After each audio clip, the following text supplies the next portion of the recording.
এখনো তুমি আমার সঙ্গে এরকম করবে? এখনো তুমি আমাকে এত কষ্ট দেবে কাজল?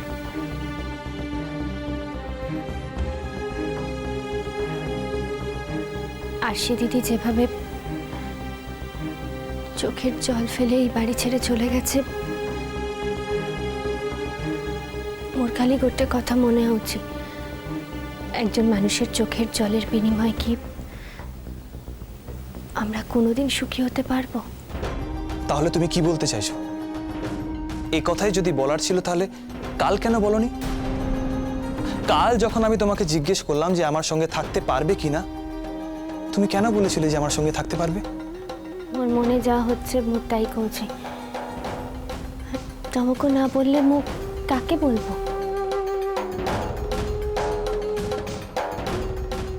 বোকার মতো কথা বলো না কাজল।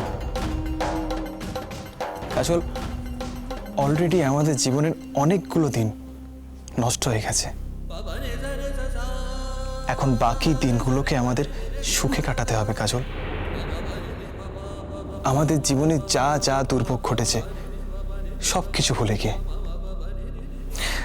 নতুন করে আমাদের সংসার সাজাতে হবে। আজ একটা কথা তো প্রমাণ হলো কাজল, ভালোবাসা যদি সত্যি হয় তাহলে যাই ঘটে যাক না কেন, দুটো মানুষকে কেউ আলাদা করতে পারে না, কেউ না। শেষ পর্যন্ত তাদের মিলই হয়। আজ সেটা প্রমাণ হলো তো কাজল, আমাদের নিজেদের জীবন দিয়ে প্রমাণ হলো। মোর কিন্তু আরশি দিদির জন্য সত্যি খুব খারাপ লাগছে। নিজেকে খুব নিষ্ঠুর আর স্বার্থপর মনে হচ্ছে। তুমি কি চাও?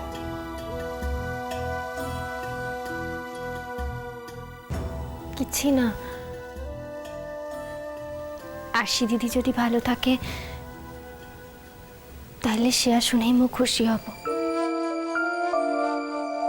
ও তো কোনো চাকরিও করে না, একেবারে নিঃস্ব হয়ে ঘরটা ছেড়ে চলে গেল। তুমি কি চাও আমি ওকে কিছু টাকা দিই? ঠিক আছে, তাই যদি হয় তাহলে সেটা তুমি দেবে। না না, ছি ছি ছি, তা কখনো হয় না। কাজল, খুব হয়। আমার তোকে কিছু দেওয়ারই কথা না। সো নাইস অফ ইউ যে ওর এই দুঃসময় তুমি পাশে দাঁড়াতে চাইছো। কাজল, আমাদের তো এভাবে ওর পাশে দাঁড়ানো ছাড়া আর কিচ্ছু করার নেই, শুধুমাত্র আর্থিক সাহায্য করা ছাড়া। অন্য কোনো মেয়ে হলে হয়তো এই প্রস্তাবটা করতে পারতাম না, ও বলেই পারছি। কারণ যতদূর আমি ওকে জানি ও তেমনই একটা মেয়ে যার আত্মসম্মান ছাড়া সব আছে। তাই ওকে যদি টাকা দিতেই হয় তোমার হাত দিয়ে দেব। আর তোমার এত কিসের অস্বস্তি? এতদিন তো উল্টোটাই হয়ে এসেছে। সেই কথাগুলো কি তোমার একবারও মনে পড়ে না? উল্টোটা হয়ে এসেছে বলেই তো মু জানি এতে কেতেটা কষ্ট আর যন্ত্রণা। যে কষ্ট আর যন্ত্রণা মু নিজে সহ্য করতে পারিনি, তা অন্যকে দিয়ে সহ্য করাবো? এতেটা খারাপ মু কি করে হই গো? কাজল, এত ভালো হয়ে কি লাভ হলো বলো তো তোমার? সেই তো নিজের স্বামীও তোমাকে অপমান করতে ছাড়েনি।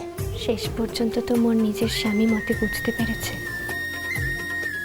এটাই তো মোর কাছে পরম পাওনা। না না, তা হবে না তো। কি নীল, ঘোড়া দেখে খোঁড়া হয়েছে তাই না? এই মেয়েটাকে রেডি হতে হবে না, সময় দিতে হবে তো ওকে। ওয়ার্কশপটা কিন্তু এখনো শেষ হয়নি। হ্যাঁ, তোমাকেই কিন্তু নিয়ে যেতে হবে। না না ভূমি দিদি, মু তো শুধু এই এই জামা কাপড়গুলো দিতে আসি দিলাম। মু এক্ষুনি রেডি হয়ে নিচ্ছি। বলছিলাম যে ও অফিসে বেরোনোর সময় এতে তাড়াহুড়ো না করে আমি তো নিজেরাই চলে যেতে পারি গো। না কাজল, আজ থেকে আর আমি যাব না। মানে তমে তো কইছিলে তুমি রোজ মোর সঙ্গে যাবে। বলেছিলাম, কিন্তু এখন আর তার প্রয়োজন হবে না। নীলই তোকে নিয়ে যাবে, আবার নীলের সঙ্গেই তুই ফিরে আসবি। দেখ, মা হয়তো রাঙা পিসির বাড়িতে যাবে, তাহলে তো পুরো বাড়িটা একেবারে ফাঁকা হয়ে যাবে না? আর আরশি চলে যাওয়ায় মেজো কাকিমা এত রেগে রয়েছে, আমার তো মনে হয় না যে মেজো কাকিমা আজ রান্নাঘরে ছায়া মারাবে বলে।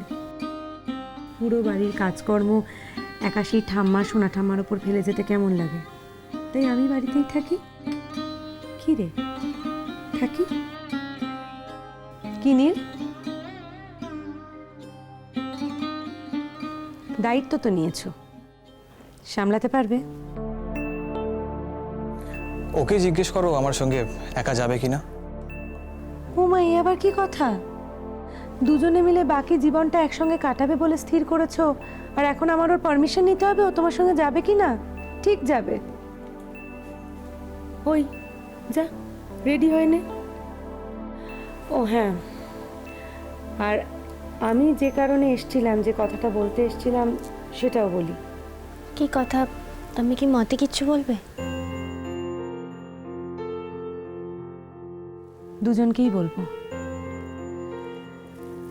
নীল, একদিন আমি নিজে হাতে তোমাদের দুজনের বিয়েটা পণ্ড করে দিয়েছিলাম, তোমাদের সংসার ভেঙে দিয়েছিলাম।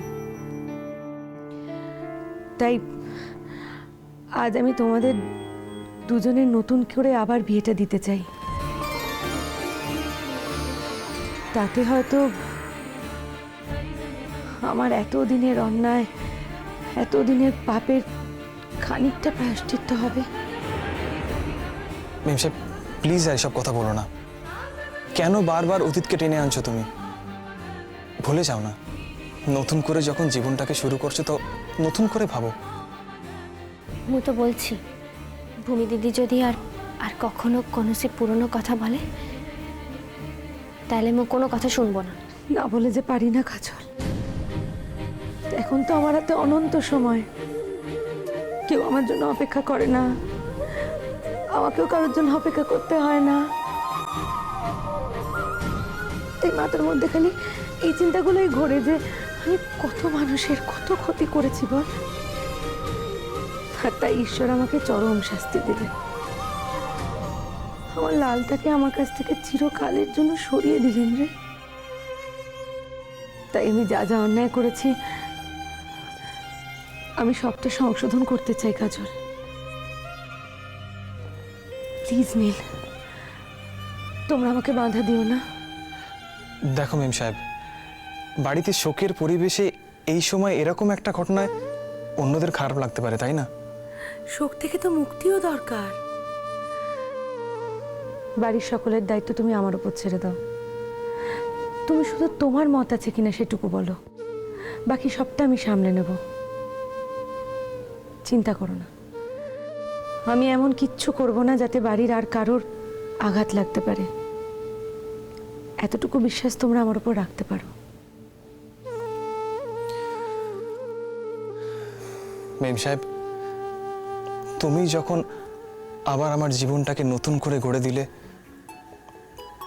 তখন তোমার উপরই পুরো ভরসা রাখছি। তুমি যা বলবে তাই হবে।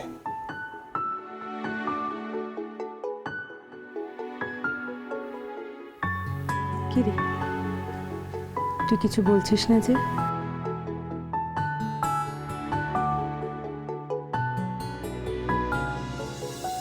মু আর কি কইবি, মোর দিদি থাকতে।